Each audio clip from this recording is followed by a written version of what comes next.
Efésios 4 é uma carta bastante conhecida nossa. Acho que todos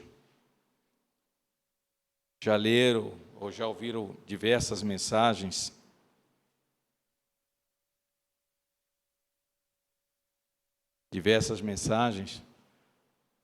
sobre Efésios. E tem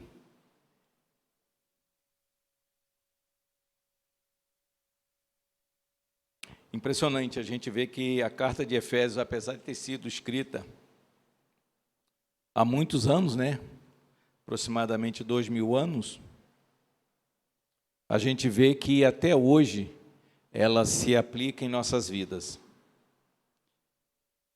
Tem muita coisa aqui para nós aqui, e a gente pensa assim, mas eu já li uma vez, então eu não preciso mais ler. Eu já entendi. Quer dizer, eu já conheço. Entender, a gente entendeu mesmo. Já houve realmente uma revelação em nossos corações. Realmente essa carta, como as demais escritos da Bíblia, ele já nos constrangeu realmente.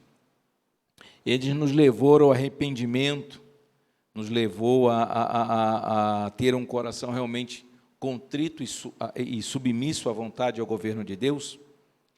É uma carta que a gente vê que, apesar de lermos diversas vezes, de a gente ler, conhecê-la, a gente vê que ainda falta muito ainda em nossas vidas. Mas antes de nós começarmos, vamos orar ao Senhor. Senhor nosso Deus e Pai, louvado, exaltado, engrandecido seja o Teu nome, Senhor. Ó Senhor, grandioso és Tu, Senhor. Faz-se presente através do Teu Espírito, Senhor, em nossas vidas. Abra o nosso entendimento, abra o nosso coração, desvenda os nossos olhos, destapa os nossos ouvidos, Senhor, para que realmente a Tua palavra encontre corações realmente que queiram, desejam Te conhecer, Senhor. Desejam viver para Ti, Senhor. Não é conhecer de longe, mas ter intimidade, Senhor. Saber que, apesar de qualquer momento de aflição que estejamos passando, Tu estás conosco, Senhor. Muitas vezes Davi, os salmos ali, ele revela o quanto ele estava longe de Ti, o quanto ele pecou contra Ti, o quanto ele precisava do Teu agir, Senhor. Mesmo ali, em momentos difíceis, aonde a sua vida poderia ser ceifada, mas ele continuava confiando em Ti, submetendo a Ti, querendo depender de Ti. Senhor, mais uma vez Te pedimos, é por isso, Senhor, que o Espírito Santo de Deus, ele venha governar as nossas vidas. Abra o nosso entendimento e compreensão para fazer a Tua vontade, Senhor, não a nossa. Que possamos compreender o que é viver, ter uma vida voltada para Ti, comunhão contigo, e depois, Senhor, com os irmãos, a Tua igreja, os nossos irmãos, os Teus filhos, Senhor, para que realmente possamos não dar, mas ser testemunho, não falar, mas praticar a obra da cruz, Senhor. Que possamos entender isso e ter uma vida cada vez mais ascensional para Ti, Senhor. Ó Senhor, pedimos humildemente por todos os enfermos dessa Assembleia. Ó Senhor, Tu sabes que cada um a necessidade que precisa, da Tua proteção, do Teu guardar, da Tua restauração, Senhor. Da liderança, Senhor, que precisa também da sabedoria de Ti, Senhor, para que faça tudo de acordo com a Tua vontade, Senhor, para que o Teu corpo, Senhor, o Teu corpo alcance a maturidade e a unidade no Teu Filho, Senhor. Ó Senhor, que tenhamos isso em nossos corações. É no nome de Jesus que nós oramos e agradecemos, Senhor. Amém. Efésios 4, ele nos fala assim: Rogo-vos, pois eu, prisioneiro do Senhor, que andeis de modo digno da vocação que fostes chamados, com toda a humildade e mansidão, com longanimidade, suportando-vos uns aos outros em amor, esforçando-vos diligentemente por preservar a unidade da fé, preservar a unidade do Espírito no vínculo da paz. Há somente um corpo e um Espírito, como também fostes chamados numa só esperança da vossa vocação. Há um só Senhor, uma só fé, um só batismo, um só Deus e Pai de todos, o qual é sobre todos, age por meio de todos e está em todos.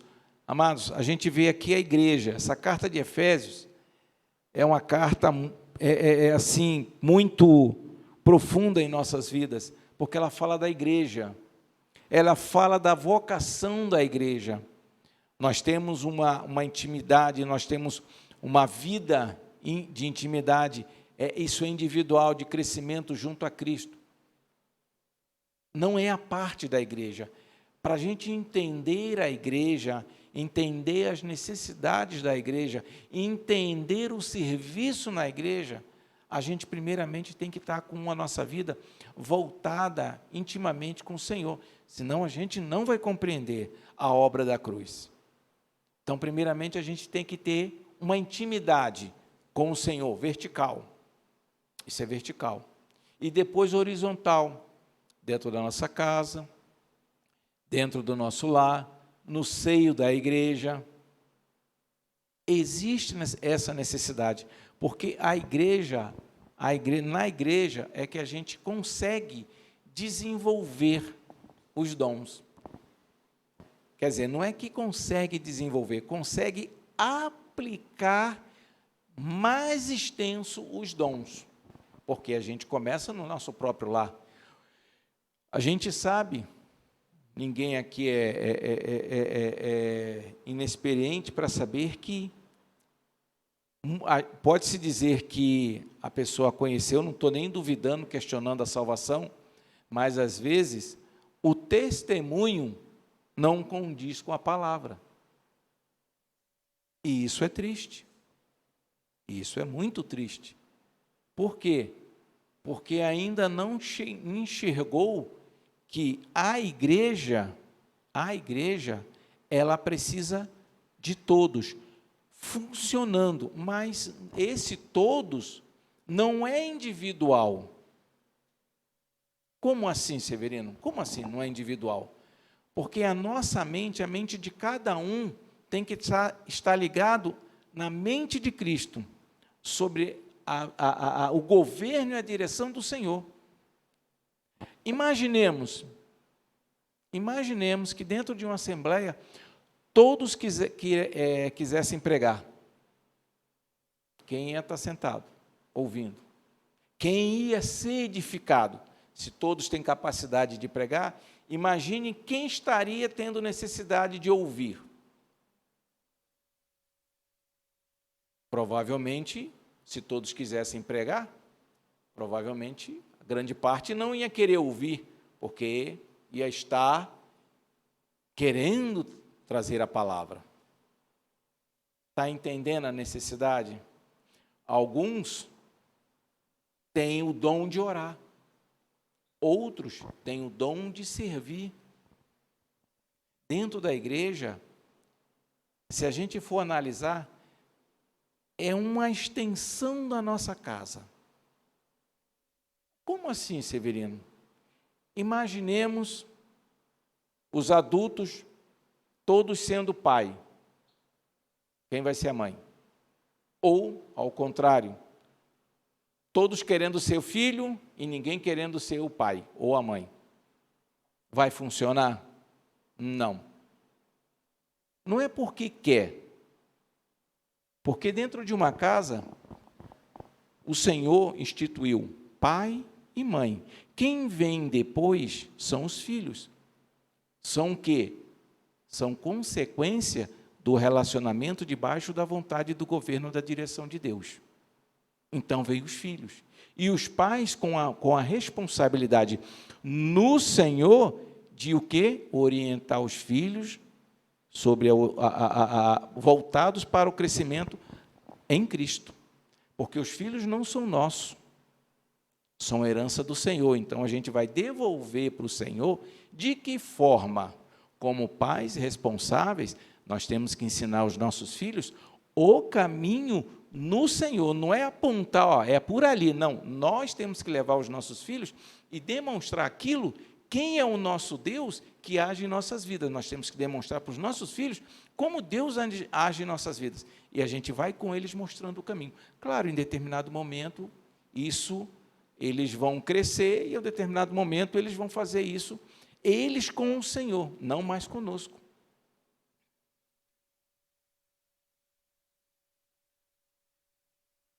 E a gente vê que a igreja acontece a mesma coisa. Tem novos convertidos, tem crianças, tem adultos, tem todos eles. E cada um tem a sua função, cada um tem a sua necessidade, cada um tem o seu testemunho, não pode ser ignorado. Então, quando a gente vê Efésios aqui falando para a gente, ele fala assim, ó, rogo-vos, pois, eu prisioneiro no Senhor.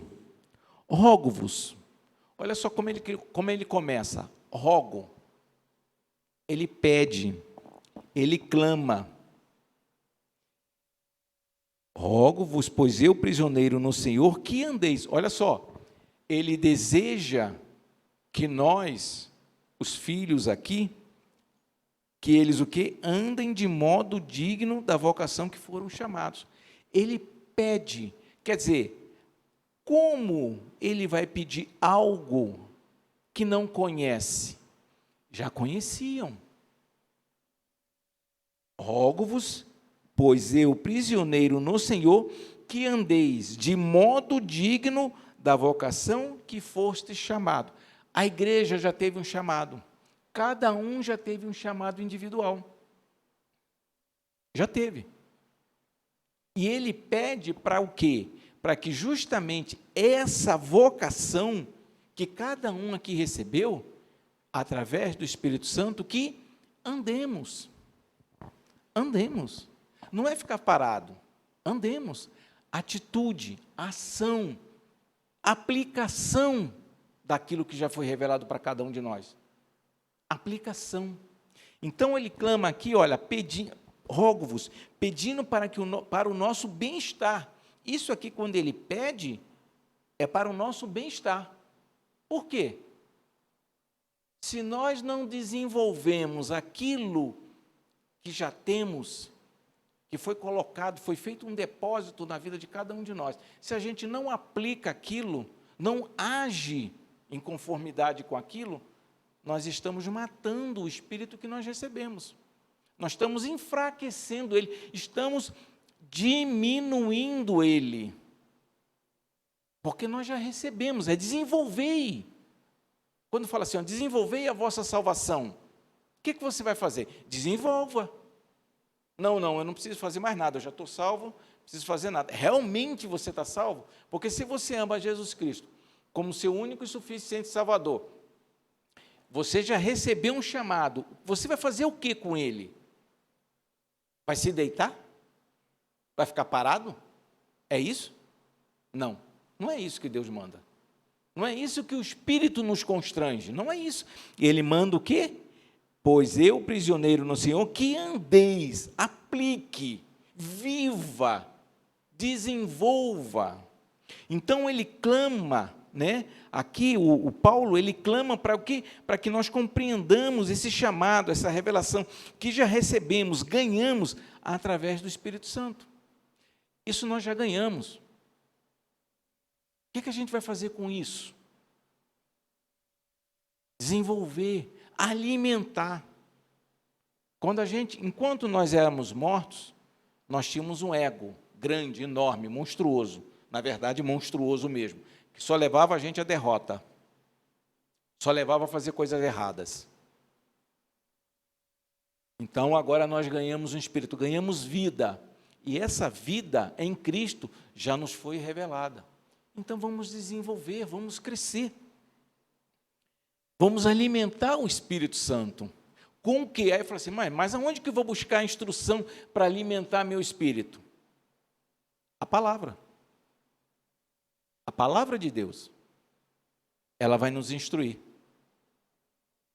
Por que nós precisamos estar sempre nos reunindo? Por que nós precisamos estar sempre ouvindo a mensagem? Por que nós precisamos estar sempre sendo exortados pelo Espírito? Por quê? Porque normalmente a gente esquece. Quer ver uma coisa comum dentro do lar? Que isso muitas vezes leva até o esfriamento. Pode levar ao esfriamento dentro do relacionamento de casal. É um dos cônjuges, repetidas vezes, falar, pedir, clamar a atenção do outro cônjuge e esse outro ignorar. Estou falando alguma mentira?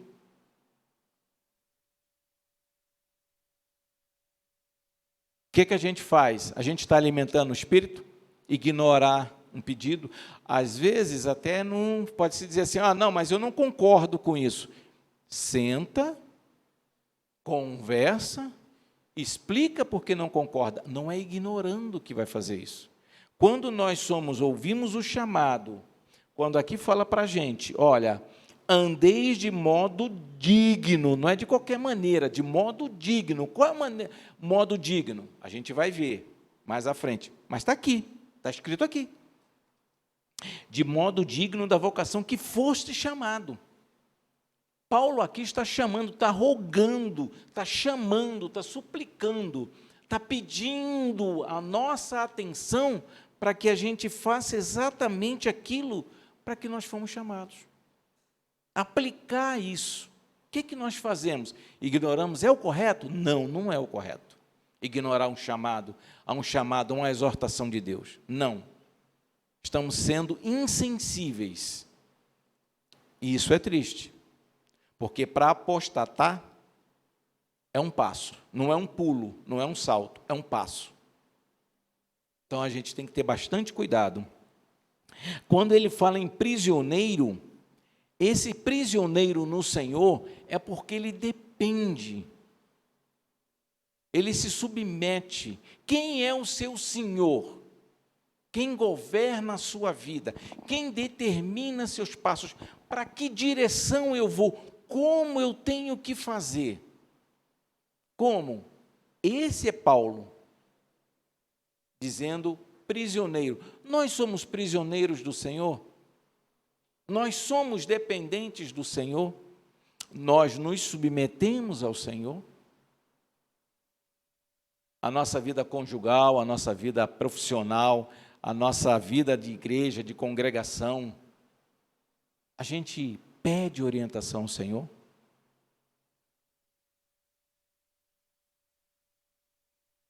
Então, prisioneiro é o controle, é a dependência.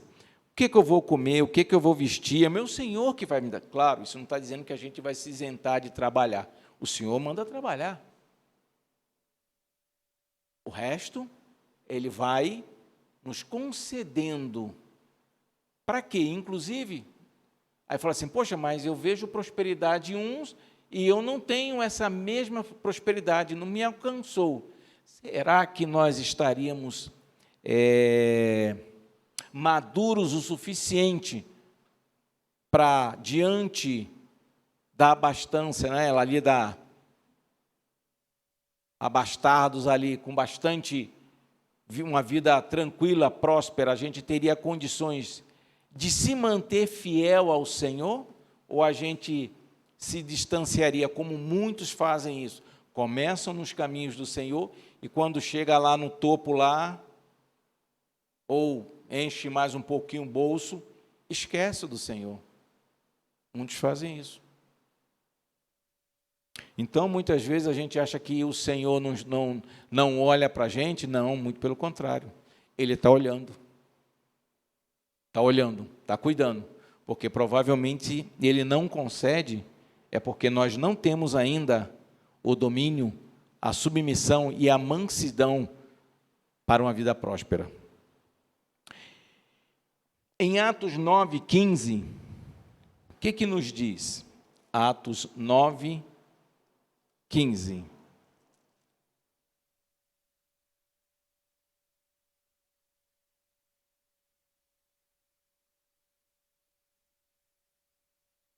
Atos 9:15, ele nos diz o seguinte: mas o Senhor lhe disse, vai, porque este para mim um instrumento escolhido, para levar o meu nome perante os gentios e reis, bem como perante os filhos de Israel. Pois eu lhe mostrarei o quanto importa sofrer pelo meu nome. Esse é o prisioneiro. Esse é o escravo. Temos essa disposição? Ele diz que é o quê? Ele seria o quê? O quanto importa sofrer pelo meu nome, pelo nome do Senhor. Esse é o prisioneiro. Sofrer pelo nome de Deus.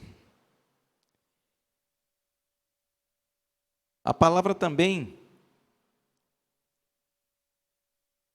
ele nos diz que o que o mundo, as pessoas, as condições, pode afetar o que eu tenho ou o que eu posso fazer.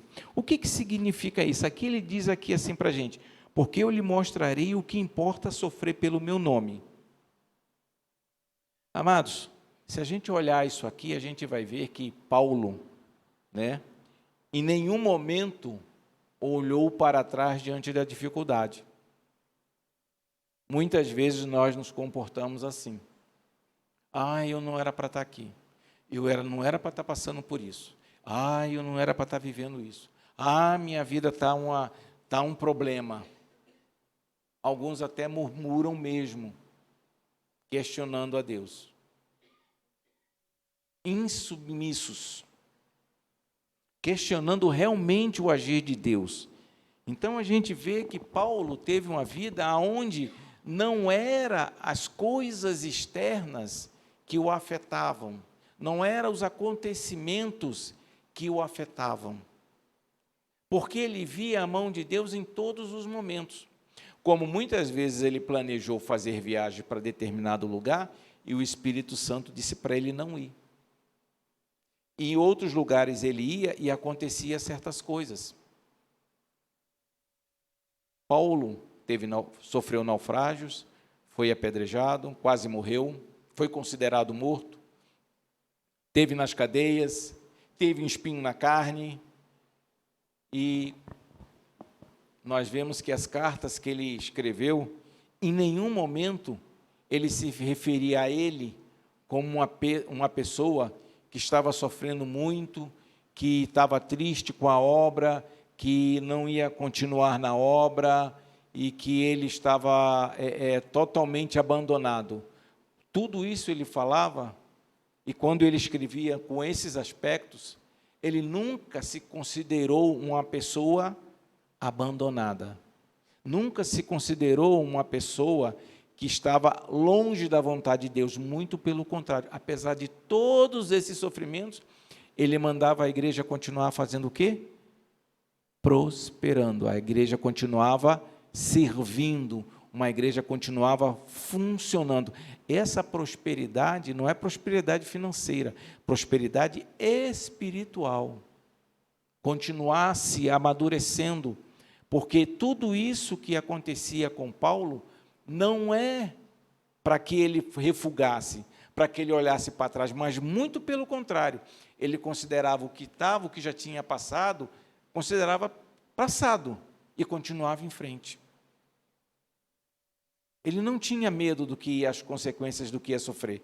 Ele não era irresponsável, mas ele não tinha medo. Por quê? Porque ele sabia que tudo para onde o Senhor levava ele, é porque tinha um propósito. Quando ele foi preso em Roma, ele pregou para quem? Para os carcereiros dele. Para os carcereiros dele. Quem de nós faríamos isso?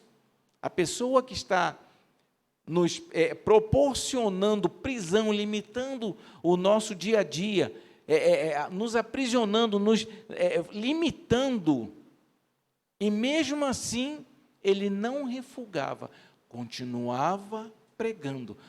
A palavra chegou até o imperador, através da guarda, chegou ao imperador, aos governantes.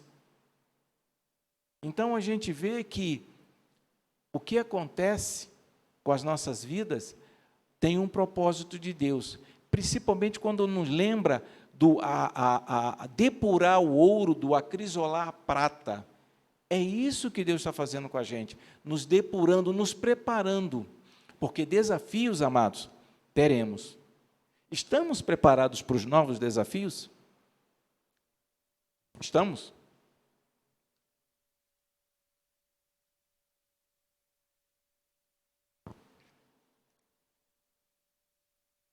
Voltando a Efésios aqui.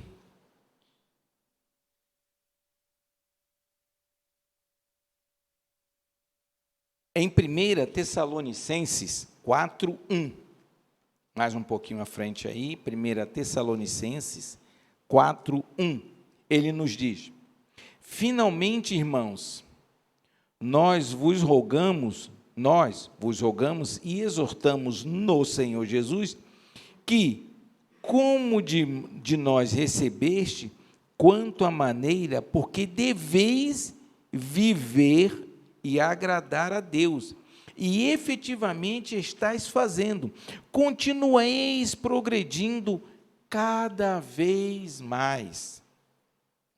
Esse modo digno é que nos leva a desafiar como é impressionante e como é praticar, viver efetivamente a igreja.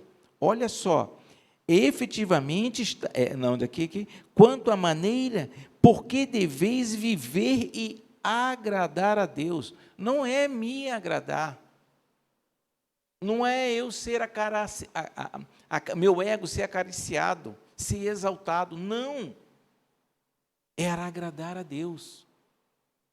Então a gente vê o quanto a gente precisa exaltar a Cristo, quanto glorificar ao Senhor, honrando, sendo zeloso com seus ensinamentos, que nos foi apresentado, nos instruindo pelo corpo de Cristo.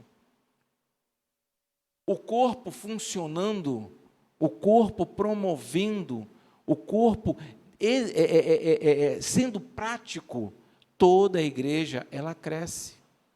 A praticidade da igreja é viver Cristo, é ser conformado a Cristo. No 4:2, Efésios 4:12, ele nos diz: com toda humildade e mansidão, com longanimidade, suportando-vos uns aos outros em amor. Amados, com humildade.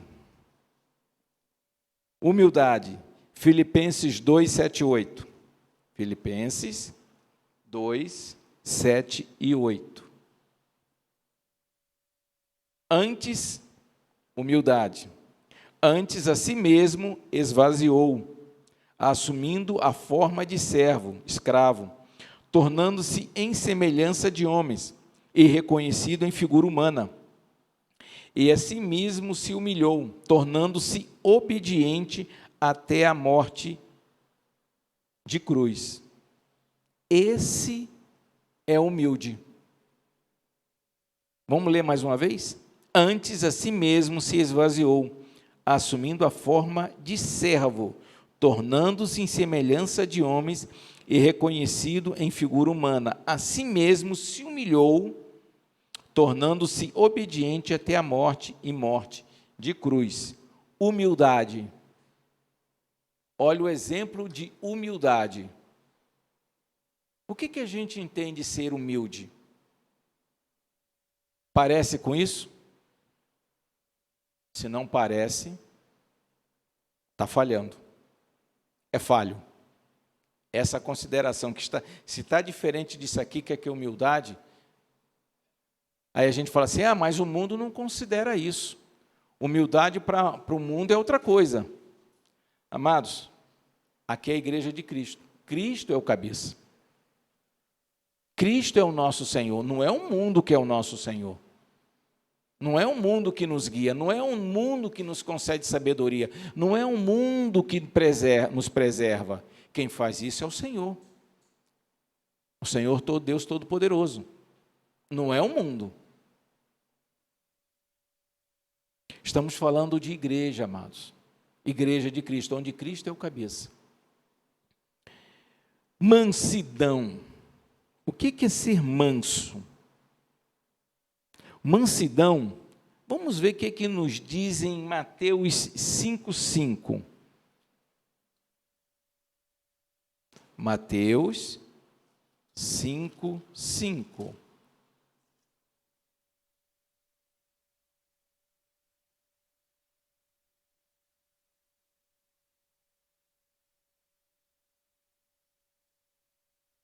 Mateus 5,5, ele nos diz: bem-aventurados os mansos, porque darão a terra. A nossa mansidão, aquilo que a gente entende por mansidão, ela vai nos prestigiar, vai nos vai nos proporcionar herdar a terra. A nossa mansidão, aquilo que a gente entende por manso, aquilo que a gente entende como experiência, como conhecimento, ou é essa mansidão, a mansidão de Cristo? A mansidão, ela se figura como se aproxima do domínio próprio. A pessoa ser mansa, ela ter domínio diante de uma adversidade, diante de uma provocação.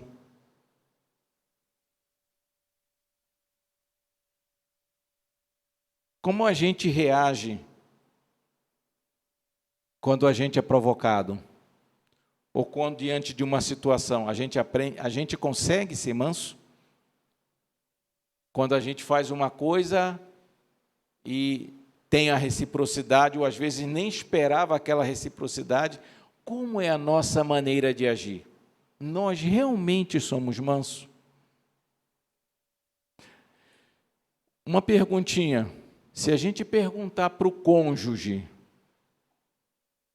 ele vai poder dizer que eu sou manso? Se eu perguntar para minha esposa, ela vai poder dizer que eu sou manso?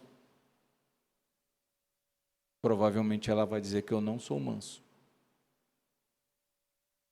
Não precisam me responder. Pensem. Pensem. Então a gente vê que a mansidão, diante da adversidade, diante de um momento, às vezes até de uma provocação, como é que a gente responde? Somos realmente mansos? Longanimidade. Sabe o que é a longanimidade? É a resistência, é a paciência resoluta. Aí a gente pergunta, o que é isso? Resoluto, firme, determinado. Apesar da adversidade, apesar da luta diante da provação, eu vou permanecer assim, com esse espírito. Então, ser longânimo é a gente ser resistente às adversidades. Ser longânimo é permanecer paciente diante das adversidades. Todas. Não é só aquelas adversidades pequenas, não. Uma fechada no trânsito, um pisão na unha encravada, um beliscão, ou uma cotovelada durante o sono, né, que às vezes tem um casal, aí dorme alguém, ele dá uma cotovelada um no outro, né? Um choque. Esses são exemplos, meus amados, tem muito mais. Como é que nós reagimos? Somos longânimos? Somos resistentes, pacientes? Tiago 5,10, o que ele nos diz? Tiago, lá pertinho de Apocalipse.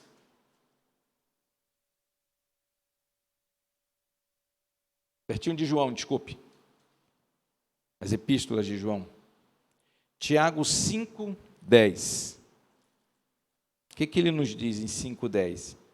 Ele fala assim para a gente: irmãos, tomai por modelo no sofrimento e na paciência os profetas, os quais falaram em nome do Senhor.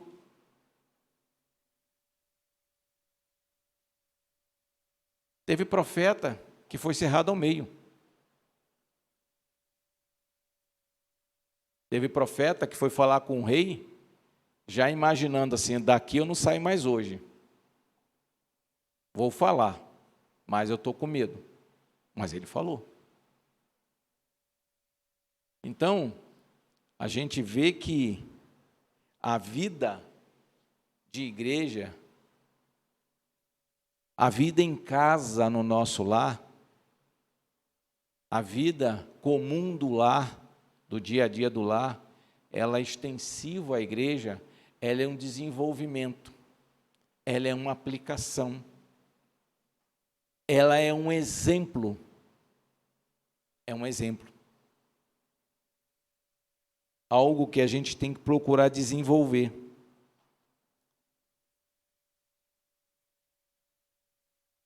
Suportando-vos uns aos outros. Se eu parasse aqui, suportando-vos uns aos outros, poderia dizer assim, não, já aguento o meu casamento. Ah, já aguento aquele irmãozinho. Poderia dizer isso, né? Mas não é isso que a palavra diz. Suportando-vos uns aos outros em amor. A gente conhecer a alimentação do irmãozinho, conhecer a alimentação do nosso cônjuge. Esse suportar não é aquele de suporte, de sofrimento, de aguentar, de como se tivesse olha, eu não aguento mais. A minha vida, eu estou sendo empurrado. Não é, esse não é o suportar. A gente fala de suporte, né, de suportar aqui, é de resistir à tentação. É resistir à tentação. Guardar, se guardar. Guardar o próximo. Não murmurar. Então, quando a gente fala em suportar em amor, suportando-vos, né, um ao outro em amor, amados, a gente sai daqui dessa condição humana que nós temos de achar que as coisas podem e devem ser levadas à toca de qualquer maneira, e esquece de que o padrão de Deus é aqui, ó. É bem mais alto.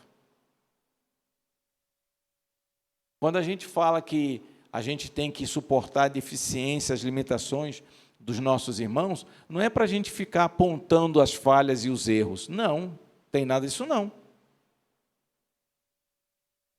Porque nós também cometemos erros. Muitos.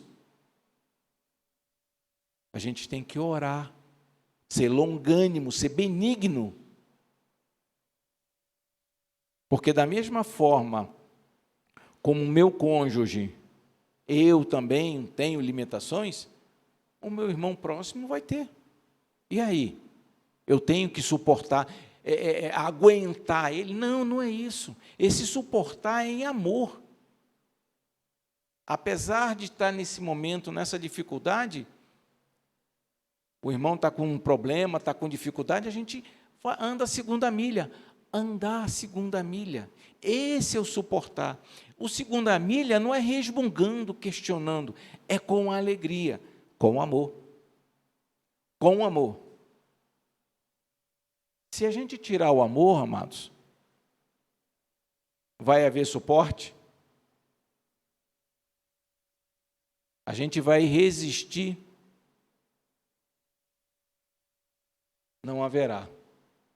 Não terá esse suporte. Tem que ser em amor. No nosso casamento, no seio da família, no nosso... Não é casa, é lar.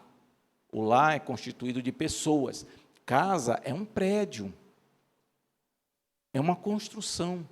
Lar, pessoas, emoções.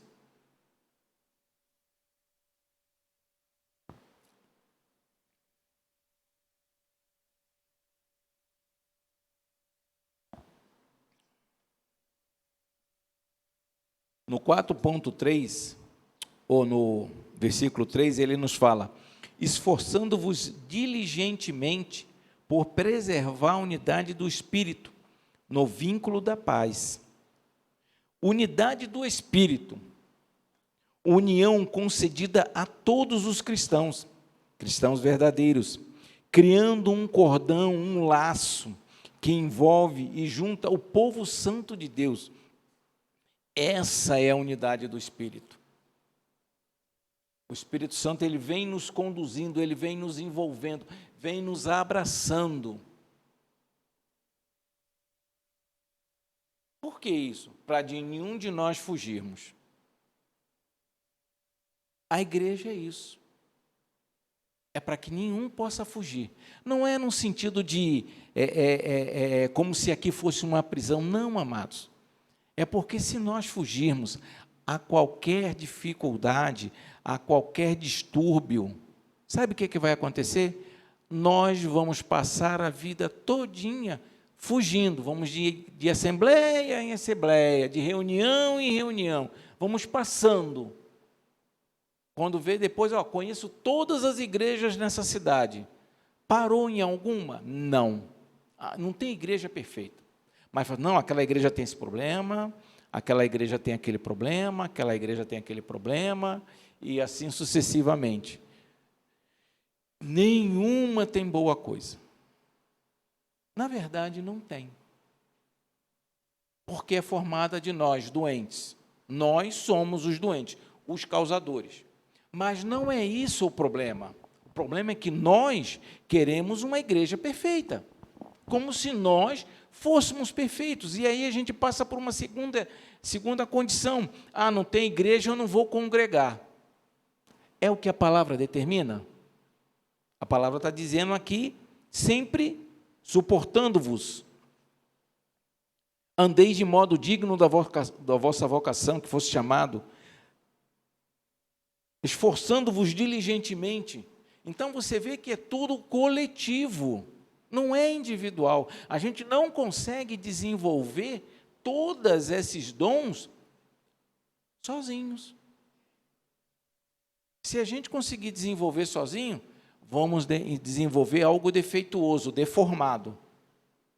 Provavelmente. Como é que Cristo instruiu os apóstolos, os seus discípulos? Às vezes ele pegava, separava 3 ali, algo mais acima, levava os 3. Na maioria sentava, comia, conversava, instruía, capacitava. É assim, meu amado.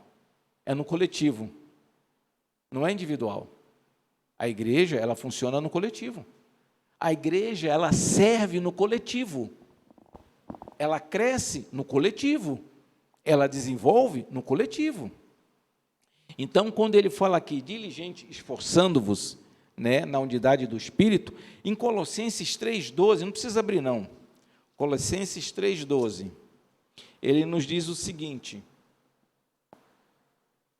revesti-vos, pois, como eleitos de Deus, olha só, revesti-vos, no plural, revesti-vos, pois, como eleitos de Deus, santos, plural, amados, plural, de ternos afetos de misericórdia. Como é que a gente vai desenvolver esses ternos afetos de misericórdia? Quem vai conseguir ver em nós esses afetos, ternos afetos? Sozinhos? Não. ternos afetos de misericórdia, de bondade, de humildade, de mansidão, de longanimidade. Como a gente consegue desenvolver isso, aplicar isso em casa sozinho? Em lugar nenhum, eu não vou. Como é que a gente vai desenvolver isso? Como, na prática, a gente vai poder ser exortados para sermos aperfeiçoados? Porque a exortação, amados, em amor, ela nos aperfeiçoa. Agora, estamos preparados para sermos exortados? De receber uma exortação de um irmão na fé, com carinho e zelo? Porque se a gente não consegue entender isso, o amor, o zelo, a exortação, porque ninguém, pode ter certeza, dificilmente existe um irmãozinho que gosta de exortar o outro. Ninguém gosta dessa situação. Sabe por que a gente não gosta de exortar um irmão?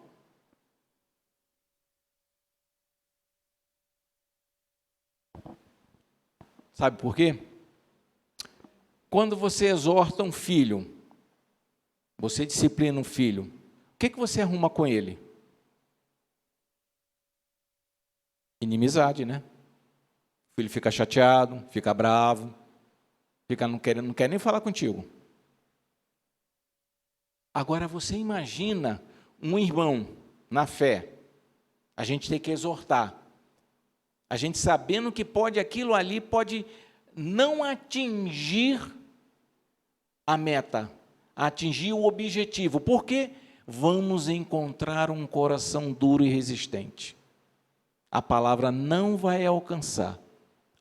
Esse é o medo de se exortar, não de ser exortado.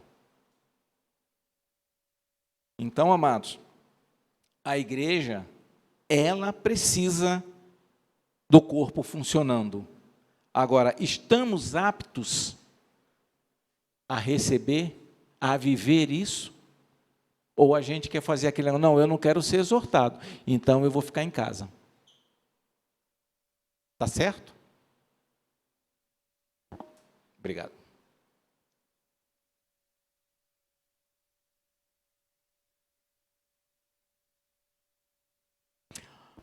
Unidade do Espírito.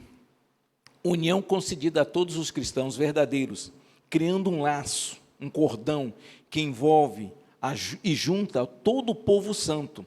Aí a gente vê aqui, diligentemente, sabe o que é? Zeloso, cuidadoso, responsável. Se a gente vê aqui, preservar, o que é preservar? Manter, cuidar, defender, proteger, poupar.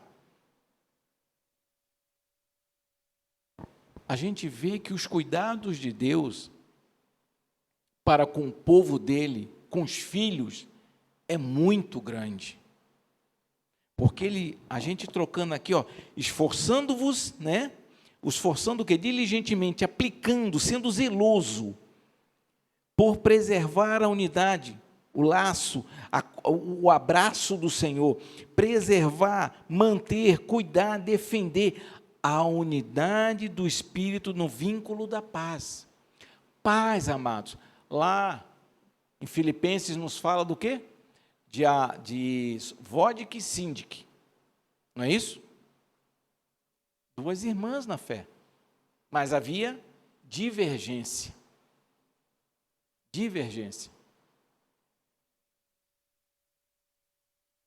O vínculo da paz estava em funcionamento? Estava funcionando perfeitamente? Ou estava quebrado? Havia ambas da parte, as duas estavam procurando preservar, cuidar desse vínculo da paz, ou estavam, eu não posso nem questionar porque eu não sei qual é o motivo, mas elas estavam divergindo, algum motivo, com o mesmo foco, com o mesmo projeto, mas em opiniões distintas. A gente perdeu o quê? A soberania, o governo de Deus, o propósito de Deus. Porque quando a gente coloca isso, todas as divergências são removidas. Mas se eu quiser prevalecer, Claro que vai haver divergência. Porque eu vou querer ir pela direita, o outro vai querer ir pela esquerda. Há um somente no 4. Há somente um corpo e um espírito, como também foste chamados numa só esperança da vossa vocação. O corpo, igreja. Quando nós falamos aqui, há somente um corpo, realmente é um só corpo, porque só tem a cabeça, só tem um cabeça, não é só a cabeça, só um cabeça, que é Cristo. Cristo é o nosso cabeça. O corpo somos nós. E esse corpo, amados, não é só esse aqui é um pedacinho do corpo dele. Um pedacinho. O corpo aqui fala desde Pentecoste. A igreja toda, passada, presente e futura. Então, quando o Senhor fala, há somente um corpo, significa que somente tem também uma cabeça. Amado, se a igreja não tiver Cristo como cabeça, é um monstro. É um monstro. Infelizmente é isso mesmo, é um monstro. Mas se Cristo é o cabeça, passado, presente e futuro, estaremos louvando, exaltando, engrandecendo o nome dele, testemunhando dele. Não existe aqui, quando ele fala aqui, há um somente o corpo e um espírito. Esse espírito, quando ele fala, é o Espírito Santo de Deus, que está em cada um de nós. O Espírito Santo de Deus está em cada um de nós. Esse Espírito abraça o nosso espírito, salva o nosso espírito, aonde nós ganhamos vida, e aí nós temos apenas o quê? Um espírito. Esse espírito conduzindo a cada um de nós para o quê? Para a pessoa de Cristo. Não tem vários espíritos.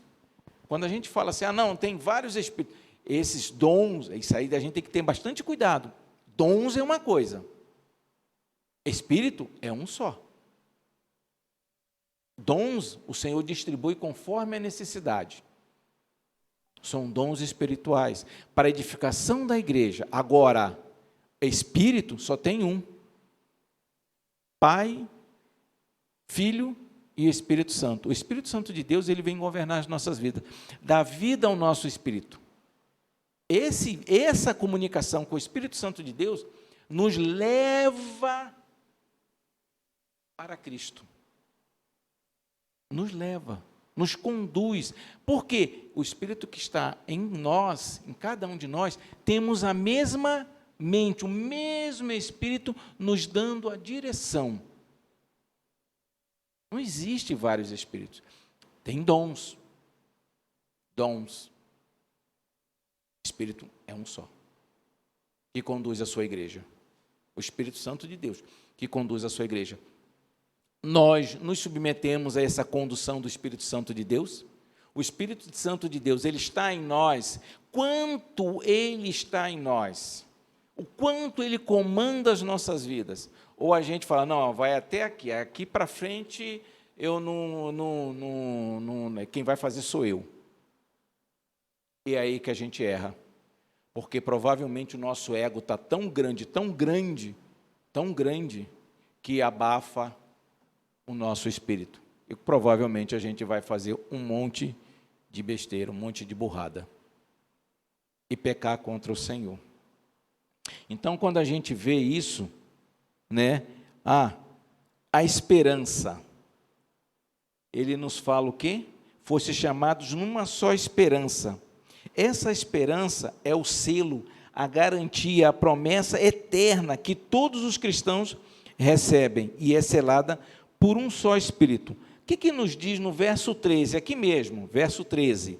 Ele nos fala que até que todos cheguemos à unidade da fé, do pleno conhecimento do Filho de Deus, à perfeita varonilidade, à medida da estatura da plenitude de Cristo. Esta é a nossa esperança. Crescer para Cristo. Se a gente quiser mais um pouquinho, no capítulo 1, do 11 a 13, Efésios 1, do 11 a 13, ele vai nos dizer: nele, digo, qual fomos também feitos herança, predestinados, segundo o propósito daquele que faz todas as coisas, conforme o conselho da sua vontade, a fim, olha só o objetivo, a fim de sermos o quê? Para louvor da sua glória, nós, os que de antemão esperamos em Cristo, a quem também vós, depois que ouviste a palavra da verdade, o evangelho da vossa salvação, tendo nele também crido, fostes selados com o Espírito, com o Santo Espírito da promessa. Olha que maravilha.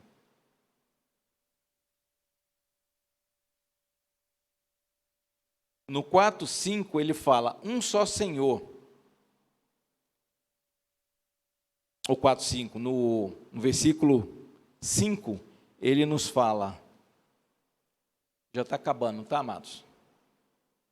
No 5, há um só Senhor, uma só fé, um só batismo. Esse um só Senhor, em Atos 4:12, vai nos dar um pouquinho de clareza. E não há salvação em nenhum outro, porque abaixo do céu não existe nenhum outro nome dado entre os homens pelo qual importa que sejamos salvos. Um só Senhor. Somente o Senhor pode nos salvar. Somente nele encontramos esperança. Um Senhor. Então não existe em qualquer lugar, nos altos céus ou aqui na terra, que possa se dizer assim, não tem mais uma maneira de eu ganhar a salvação. Não, não existe isso. Só existe um lugar, uma pessoa que pode nos conceder salvação, que é o Senhor Jesus Cristo. Amém? Uma só fé. Judas 3.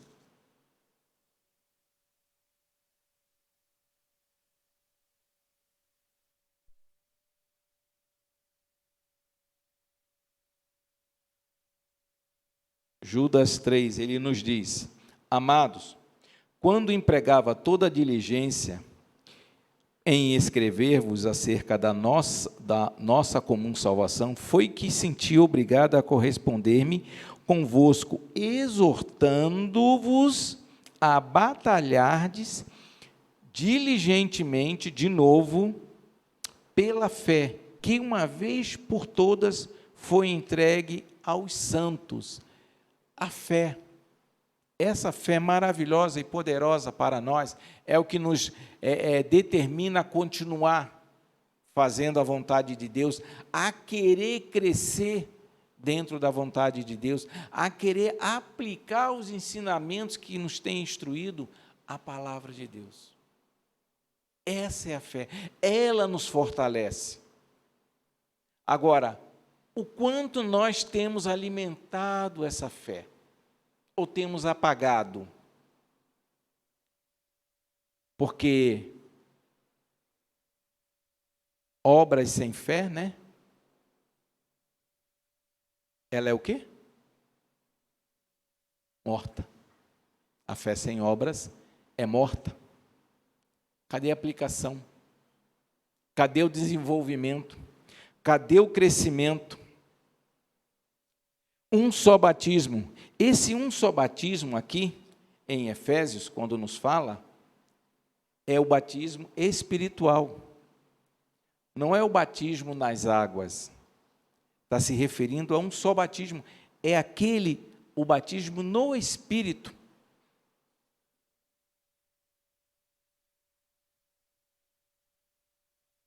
Primeira Coríntios 12,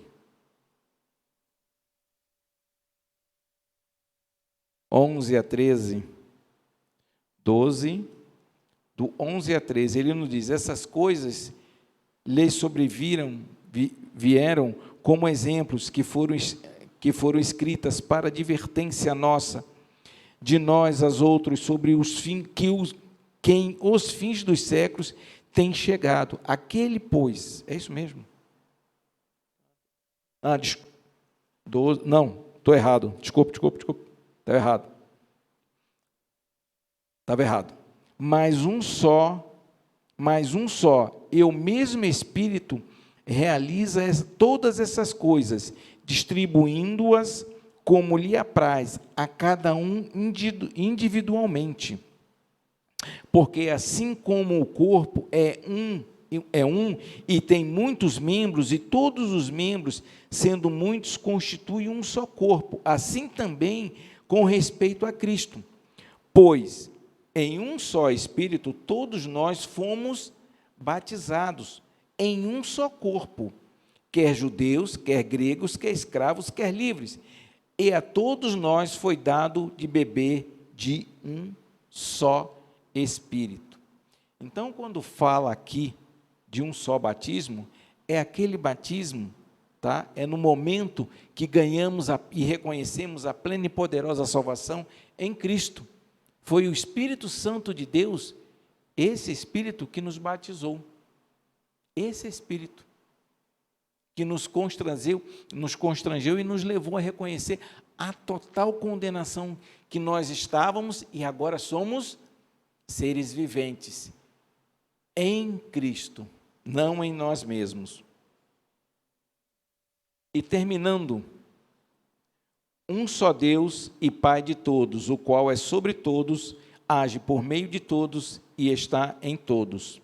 Mais uma vez, amados, o Senhor, Ele atua de maneira sobrenatural, individualmente, em cada um de nós, concedendo dons. Esses dons não é para nós, não é para o nosso, para a nossa exaltação, não é para sermos diferenciados, muito pelo contrário, os dons que o Senhor nos concede, simples e humildes, não importa, eles servem para atuar no crescimento da igreja. Ele atua coletivamente. Alguns sabem, alguns nem têm o dom da palavra. Não sabe, às vezes não é nem saber. O problema não é saber. Às vezes é a vergonha, a timidez que limita, não digo nem conhecer. É um erro, desculpe. Não é conhecer. Não tem essa facilidade. Mas e aí? O Senhor vai deixar de usar? Pedro era um pescador. E ele fez o que com Pedro? Numa pregação, Pedro salvou. Pedro não, né? O Espírito Santo. A mensagem que Pedro levou salvou mais de 3.000. Pedro, um pescador. Então, o Senhor pode usar cada um da maneira que lhe apraz, como Ele quer. Pode ser num determinado momento, como pode ser um período bem longo. Jonas, ele pegou Jonas e levou a Nínive, contrariado, porque Jonas, na verdade, queria fazer o quê? Que Nínive fosse condenada. Mas o Senhor queria o quê? Nínive salva. Jonas foi para um lado, o Senhor pegou Jonas, que estava indo para um lado, colocou onde ele queria. Amados, a gente vê, eu escutei esses dias atrás, uma pessoa falando que Deus não faz milagres. Nós entendemos como milagre, mas para Deus, aquilo é natural. O que nós achamos que não jamais poderia acontecer, para Deus aquilo é natural. A nossa mente que é pequena, a nossa mente é que tem limitação. Para Deus não tem limitação. Não tem. Então, quando a gente vê o Senhor atuando individualmente e coletivamente dentro da igreja, Não é porque o Senhor está fazendo um milagre, é porque Ele quer. E que sejamos esses vasos, canais que o Senhor usa para a edificação da igreja, para testemunho para o mundo. Nós temos o ministério do Senhor dentro da casa dele, dentro da igreja, tem vários. Uns ele quer como professor, outros ele quer como evangelista, outros ele quer missionário, quer mestre. Por quê? Porque a igreja precisa. A igreja precisa. O corpo de Deus precisa. Para quê? Efésios 3:10, ele vai nos dizer, para que pela igreja, a multiforme sabedoria de Deus se torne conhecida, nós demonstrando, testemunhando essa multiforme sabedoria, agora dos principados e potestades, nos lugares celestiais, segundo o eterno propósito que estabeleceu em Cristo nosso Senhor. Amados, essa é a igreja. O Senhor utiliza, o Senhor faz, o Senhor constrói. Temos no nosso coração essa vontade, esse propósito de agradar, de viver a vida de igreja, de crescermos, de testemunharmos.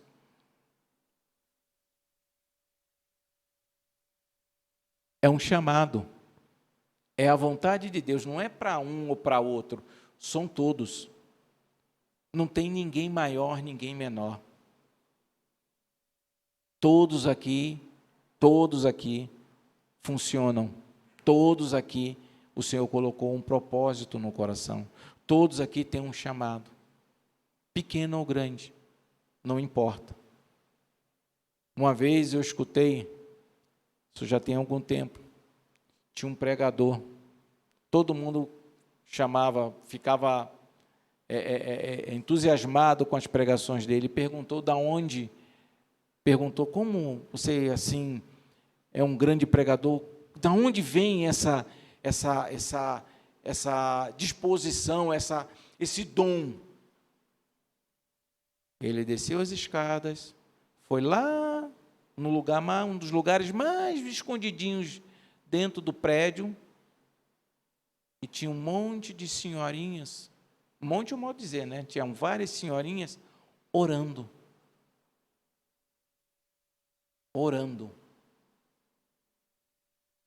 Então a gente acha que o pregador está fazendo algo diferenciado. Não. Ele está sendo usado. Quem está fazendo a diferença são as orações.